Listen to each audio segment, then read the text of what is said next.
जे जेतबेले जड़े दलर मुखिया है दलपति हो जाए से कौन करे से निज जीवन व्यतीत से अन्य निज जीवन को त्याग करे।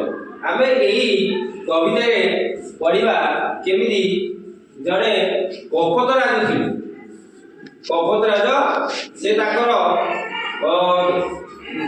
से जंगल में जावा समय कौन कले बाटरे लोभ को संवरण न कर पारी से कौन कले खुद कलिका लोभरे जाल फसी पड़ी नहीं आम से केमी हिरण्यक बंधु पाक जाती से निज प्राण व्यतीत अन्य मान प्रथम साहय करने नहीं।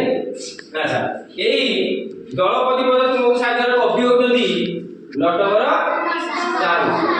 किए डॉक्टर नटवर ताकर जन्म 1948 मसीहा नहीं से केते गुड़िए रचना द्वारा रचना करते से गुड़ी गला अमर वैज्ञानिक मेघनाथ साहा आउ एक अध्याय आरंभ गोटे अलिभा ज्योति तुमरी पाई अनुसूचना तबे बड़ हेले जो कृति गुड़िक ये रचना गुड़िक पढ़ आम प्रथम जो गपटी कौन देखा तार गपटी वीडियो माध्यम देखा तो कौन समस्त देखा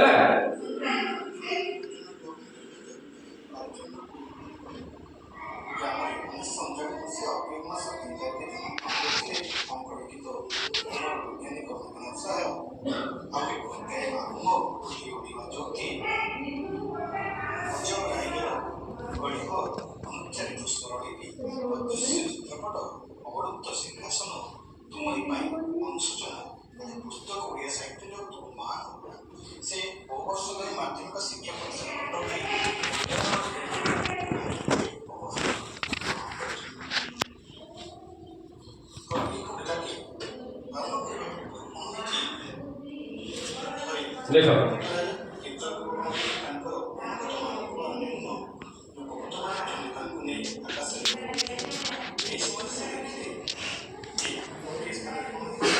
देखो देखा तो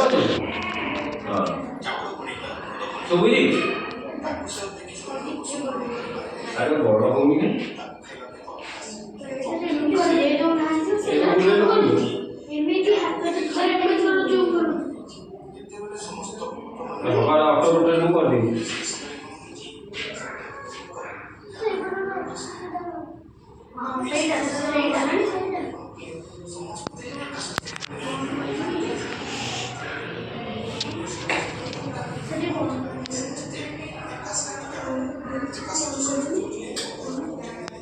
कौशल कितना देखो आगे के वीडियो नहीं ऑर्डर का होले ठीक है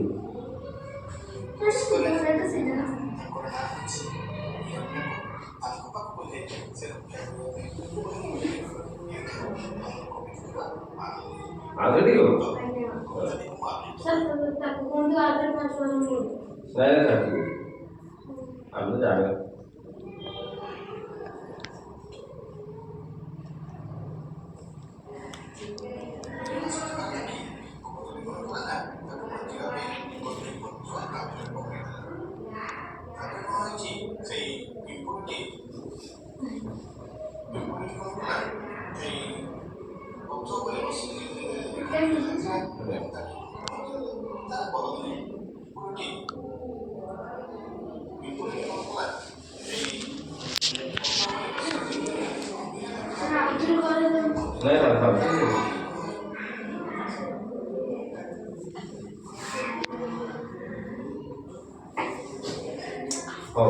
आम कविता को पढ़ा स्वर देखिए मु प्रथम कविता आवृत्ति करें बही देख है दलपति पद तुमको साजे आमर कवि डॉक्टर नटवर देख बार बार होई शुभुची डाक हिरण्यक मुसिक राजा हे बंधु मोर दिगे आसी आम जीवन रख शुणी एक डाक मुसिक राज ବାହାରକୁ ଆସି କହିଲେ ରୋଭା ଦଳ ବଳ ସହ କପଟ ରାଜ ଦଶା ଦେଖି ଯେତ କହିଲେ କାବା କପଟ ରାଜନ କହିଲେ ସଖା ଯାଇଥିଲୁ ବଲ ପଥରେ ଉଡ଼ି ପଡ଼ିଗଲୁ ଆମେ ବାଣୁଆ ଜାଲେ ଖୁଦ କଣିକାର ଲୋଭରେ ପଡ଼ି ନଥିଲା ଉପାୟ ଆମର ଆଉ ପରାଣ ବିକଳେ ଶରଣ ମିଳେ ଜାଲ ସହିତ ଆସିଛୁ ଉଡ଼ି ମରଣର ଭୟ ଦେବାକୁ ଟାଳି ମୋର ଅନୁଗତ କପଟ ଦଳେ ତୁମେ କି ପାରିବ ମୁକତ କରି ମୁସିକ ରାଜ ମୋର ବାଲ୍ୟ ସଖା ଆମଠି କରୁଣ ଭରସା କର। ଏହା ଶୁଣି ହିରଣ୍ୟକ ବନ୍ଧୁ ନିକଟକୁ ଗଲେ ସେ ଧାଇଁ ଜାଲ କାଟି ନିଜ ମିତକୁ ଆଗ ବନ୍ଧରୁ ମୁକ୍ତି କରିବା ପାଇଁ। ଆଜି ଅଧା ଦେଇଗଲେ ଦେଖିଲ ଏଠୁ କୋଉ ଶବ୍ଦଟି ତମକୁ ଆସୁନି, କୋଉଟା ତମକୁ ଟିକେ ନୂତନ ଶବ୍ଦ ଭଳିଆ ଲାଗୁଛି, କୋଉ ଶବ୍ଦରେ ଆସୁନି?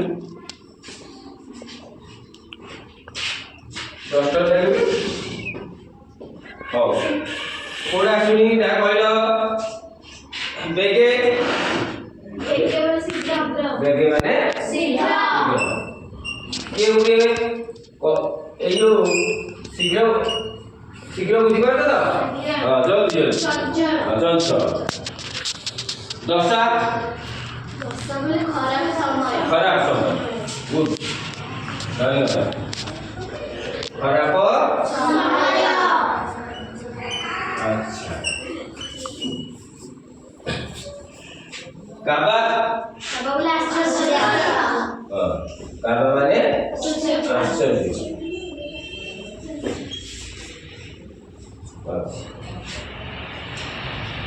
ବନ ଜଙ୍ଗଲ। ଆଚ୍ଛା ବନର ଆଉ ଗୋଟେ ଶବ୍ଦ କି କହିପାରିବ? ବଣ ଜଙ୍ଗଲ ଅରଣ୍ୟ। ଆଉ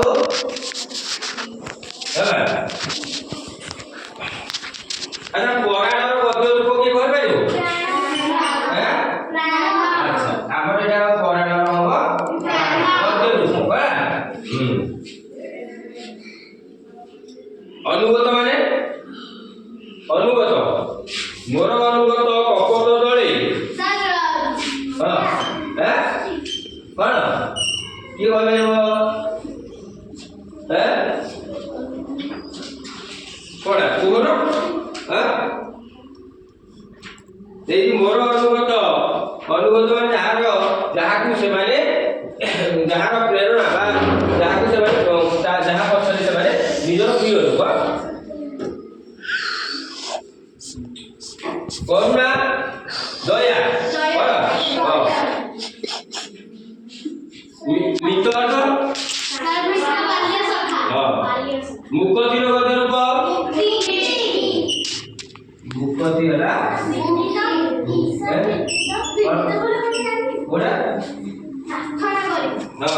ଅନୁରୋଧ କରିବା, ପ୍ରାର୍ଥନା କରିବା ହେଲା। ଆଚ୍ଛା ହଉ, ଆମେ ଏଇ ଯୋଉ ଯେତିକି ପଢିଲେ ତମେ ସମସ୍ତେ ଏଇ ଯୋଉ ନୂତନ ଶବ୍ଦ ଗୁଡିକ ସବୁ ଲେଖିଲ ହେଲା। এই ପ୍ରଥମ ଚିତ୍ରଟି ଦେଖିଲ, এই ଚିତ୍ରଟି ଦେଖୁଛ? ହଁ, এই ଚିତ୍ରରେ କଣ ସବୁ ଦେଖିଲ? ଦେଖ ଆମେ ଏଇ ଯୋଉ ପଦ୍ୟ ଗୁଡିକ ଆମେ ବୁଝିବା। ବାର ବାର ହୋଇ ଶୁଭୁଛି ଡାକ। ବାର ବାର ମାନେ ବାରମ୍ବାର, ମାନେ ଜଣେ ଆସିକି ତାଙ୍କ ଘର ପାଖରେ ବା ଯୋଉଠି ମୁସିକରା ରହୁଥିଲା ସେଠି ଆସିକି ଡାକ କରୁ। ହିରଣ୍ୟ ତାଙ୍କ ନାଁ କଣ ଥିଲା? ସେ ହଉଛି ମୁସଳା ମାନଙ୍କର ରାଜା ଥିଲା। ନାଇଁ ମୁସିକ ହେ ବନ୍ଧୁ ମୋର। କାହାର ବନ୍ଧୁ ସିଏ? କପଟ ଦଳପତିର ବନ୍ଧୁ ଥିଲେ। ବେଗେ ଆସି ଆମ ଜୀବନର ଏମିତି ସେ ଗୋଟେ ବିପଦ ଦେଖୁନ। ଏ ଜାଲ ସହ ସେମାନେ ଉଡ଼ିକିରି ଆସିକିରି ତାଙ୍କ ବନ୍ଧୁ ପାଖରେ ଶୁଣି ଏଇ